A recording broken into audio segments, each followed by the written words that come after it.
네, 우리가 3D 프린터를 활용해서 제품을 출력하기 위해 3D 모델링을 하게 되는데, 이런 그 3D 모델링을 할 때 주의해야 될 사항에 대해서 몇 가지 알아보도록 하겠습니다. 우리가 그 3D 모델링을 하기 위해서 다양한 3D CAD 툴을 쓰게 되는데, 먼저 그 3D 모델링 할 때 우리가 주의해야 될 것 중에 하나가 두께가 없는 서페이스가 존재하지 않아야 한다라는 그 사항이 있는데, 이게 무슨 얘기냐면은 초기에 모델링 하는 데이터들은 두께가 없는 서페이스 상태로 모델링을 하게 됩니다. 이러한 그 서페이스 상태를 모델링한 경우에 3D 프린터로 출력을 하게 되면 출력이 불가능한 상태가 되죠.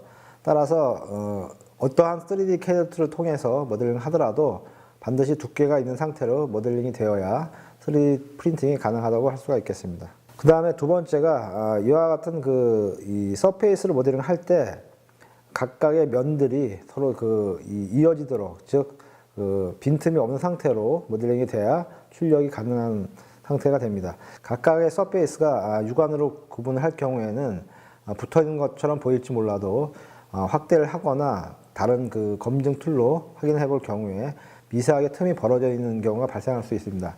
이러한 경우에는 3D 프린터로 출력이 불가능하기 때문에 모델링한 다음에는 반드시 각각의 서페이스들이 서로 연결되어 있는지 검증을 해야 됩니다.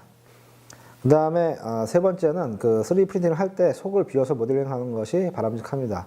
우리가 그 속이 비어 있는 상태에서 3D 모델링을 하더라도 3D 프린팅을 할 때 내부의 밀도를 조절을 해서 출력을 할 수가 있기 때문에 초기 모델링 시에는 내부가 비어 있는 상태를 모델링하고 출력할 타이밍에 그 내부 밀도를 조절해서 출력하는 것이 바람직하다고 할 수가 있겠습니다.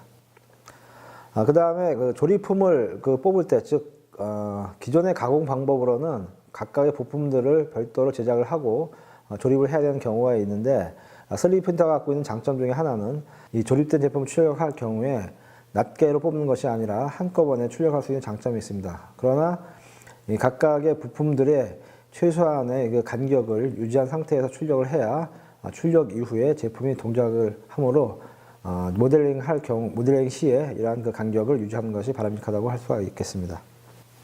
네, 그 다음에 프린터의 특성에 따라서 우리가 좀 검토할 사항이 있는데요.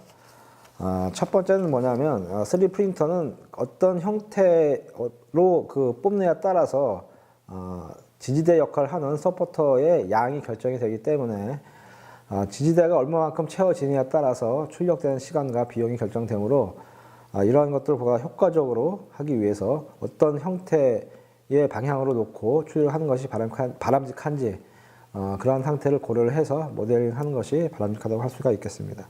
또 하나는 그 프린터마다 그 서포터를 제거하는 방식이 다 차이가 있는데, 본인이 모델링한 그 모델링 데이터가 어떤 종류의 프린터로 출력을 하는가에 따라서 서포터의 제거가 용이할 수도 있고 용이하지 않을 수도 있기 때문에 그러한 부분을 고려해서 모델링을 하고 모델링 데이터에 적합한 출력에 적합한 프린터를 선정하는 것이 중요하다고 할 수가 있겠습니다.